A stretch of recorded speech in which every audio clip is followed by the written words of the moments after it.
ఇక బెంగాల్లో నేటితో తొలి దశ ఎన్నికల ప్రచారం ముగియనుంది. టీఎంసీ బీజేపీ పోటాపోటీగా ఎన్నికల ప్రచారం నిర్వహిస్తున్నాయి. కోల్కతా, పూర్భ, అలాగే మిడ్నాపూర్, నార్త్ 24 పరిగణాలు జిల్లాలో ఇక దీదీ ప్రచారం చేయనుంది.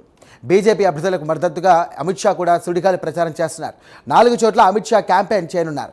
బెంగాల్లో తొలి దశలో 152 అసెంబ్లీ నియోజకవర్గాల్లో పోలింగ్ జరగనుంది. బెంగాల్లో మొత్తం 294 స్థానాలు, అలాగే రెండో దశలో మరో 142 స్థానాలకు పోలింగ్ జరగనుంది.